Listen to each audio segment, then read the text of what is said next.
Welcome back to SmackDown Vs Raw 2006 GM mode. I am your host, attackslug, and my goal is to thoroughly crush Monday Night Raw. It's not been going so well, but I have another idea, right?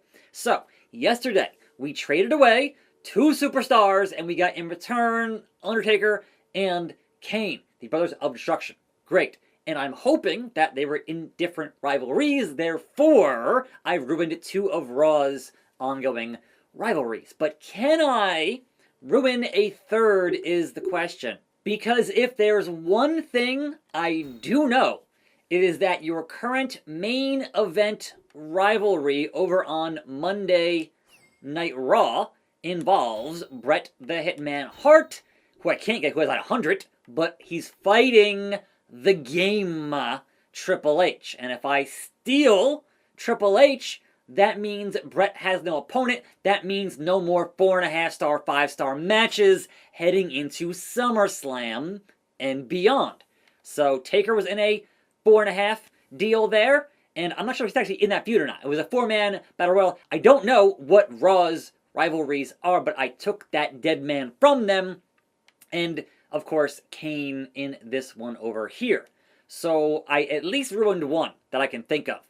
But more importantly, let's head on back into the trade situation here and say, what if I proposed a trade and I wanted the game Triple H? And he is currently at 90. And that means, well, number one, I could trade back Taker, which is freaking hilarious. So you know what? Take him back. But no, I want to trade who's also no longer in a feud. Is this a good trade? Maybe, maybe not. But trading The Rock at 93 for The Game, who is at 90, yes, that is numerically a bad trade based on the overall popularity. However, if it takes away their main event rivalry on Raw, that is a good trade. So let's see if the Raw GM is foolish enough to accept this trade. Which means that now Raw would have Rock and Austin, and I would have Taker and Triple H. So let's check on our emails. Trade accepted. Welcome. It's time to play the game. Alright, so that being said and done, let's check on our roster here on SmackDown. It is changing quite rapidly. But contractually, Scotty and Tajiri have 2 weeks, and then 4 life, brother. And then some 7s and whatever else. I have 3.3 mil in the bank, and yes, that will perhaps be complicated moving forward. My current champions are still the same champions. And my rivalries, of course, now we have our top tier main event rivalry is Michaels and Mankind, and Michaels is still injured minorly in the wrist. So we need a new feud, and that feud clearly should be Taker and Triple H.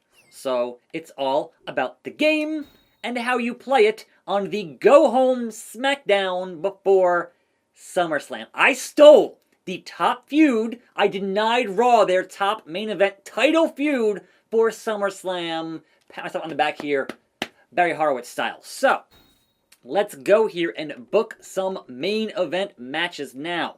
I'm kind of dreading the fact that, if I look at the numbers here, Mankind, who is at 97, and his main rival of HBK is at 83. And we saw yesterday that having a level 80 guy put into that Rock and Austin level 90 feud totally turned things sour, and don't you dare. And so I'm kind of concerned that the match will be a not great match and will turn things south and sour, but hey, we need to know. We need to know. So, continue. That is a one non-title. They're going to fight right before SummerSlam and then fight for the title at SummerSlam if things stay thumbs up, and I don't know if they will, but you know how things go. So, matches. We want to have a singles match, John Cena and Batista, one more time. They are pretty evenly matched, and hopefully they stay that way.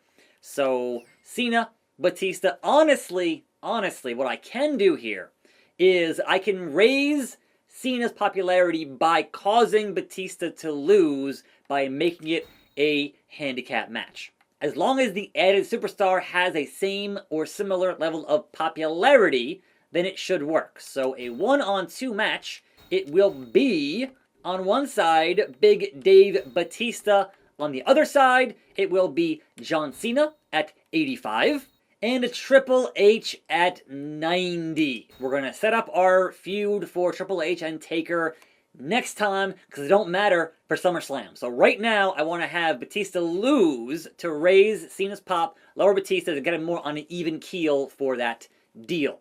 So actually, that one's going to be non-title for right now. Now, promo number 2. We need more merchandise sponsorships. And we need other bits of business like Randall and Edge in a tables match. So Edge versus Randy, who going through that table? I think they have okay stamina. Let me go double check on that real fast. Yes, Edge and Randy have like no stamina cost, so they're good to do that. Fantastic. In other news, in other events, in other bits of business, we still have our Rob Van Dam and Ray feud. So let's go back to the singles matchup and put Ray versus RVD and put that title on the line for those cruiserweight boys. Promo number 1. Let us hype up the main event for SummerSlam, which should be Mankind and Shawn Michaels, hopefully. Maybe. We'll see. I don't know at this point. Otherwise, triple threat with Kane, Booker T, and the Dead Man.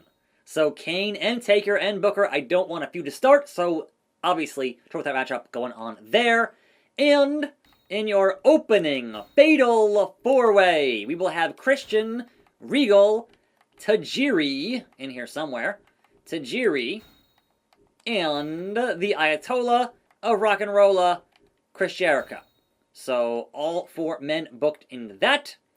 Now, our card looks like Christian, Tajiri, Jericho, Regal, Kane versus Booker versus Taker, main event hype for SummerSlam, Ray versus RVD Cruiserweight title, Edge versus Orton tables match, merchandise, Batista versus Cena and Triple H to make sure that our numbers get in the right order there, or at least closer, and Mankind versus Shawn Michaels non-title main event matchup. Will that be enough to beat Raw, considering I've taken 3 of their superstars and hopefully ruined at least several of their ongoing rivalries? We gonna find out. We gonna find out today. Christian, Tajiri, Jericho, Regal. It is Chris Jericho with the win.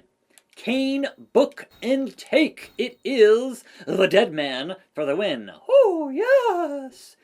Rey Mysterio, Rob Van Dam, Cruiserweight title, Rey. Once again, your Cruiserweight champion. Edge and Randy tables match. Randy putting Edge through that table. Batista versus John Cena and Triple H. Please, Batista, you must lose. And he did. And Mankind versus Shawn Michaels main event. What's it going to be? Mankind continuing his dominance and run at the top with that title, and his overall popularity is wild. People love Foley. Now, did that help me out in any real way? The shows collide. Fan change again, but only 20K. So not over 100K, only 20K. Winner and new champion, etc., etc. So 3.5, and I'm going to say 3.5. Just real close there? Yes. So, I did do something there to affect Raw on that and slowed the bleeding of the blue brand, which is what I need here on this show.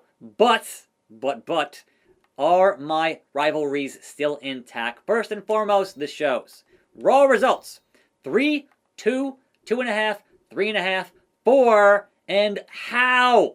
How do you get a 4.5 last man standing Bret Hart, Kurt Angle when it's the first week of their rivalry? This game is cheating.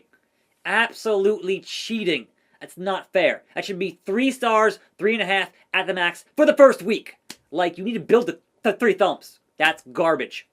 Absolute garbage. Also, Andre, Bulldog, Eddie, Jake, DiBiase, Rock, Austin, Big Show, JBL got a 3.5, which is what it should be, considering they're just starting those guys on that roster. So that's so unfair. That is absolutely so unfair.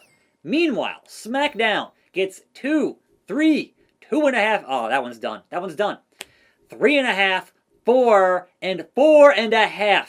So at least these 3 feuds are still good here on the top of my card. Heading into SummerSlam, we should be alright. Let's check on the fan support. We lost a little bit there, so that's okay for that bit of business. But, let's go look at what's going on in my ongoing rivalries. Oh, wait. Okay. I thought that one was going to go down because of the rating, but no, it's still going. So I can't argue there. Still, 7 weeks, we're good. 2 weeks, whatever. 9 weeks, we're good. And 10 weeks, 3 thumbs. They beat the curse. Oh, thank God. So at least these 2 are top tier and should stay that way for SummerSlam. Fingers crossed. I can't guarantee it on that. So, current champions are your current champions. And who is not happy with their spot on this roster?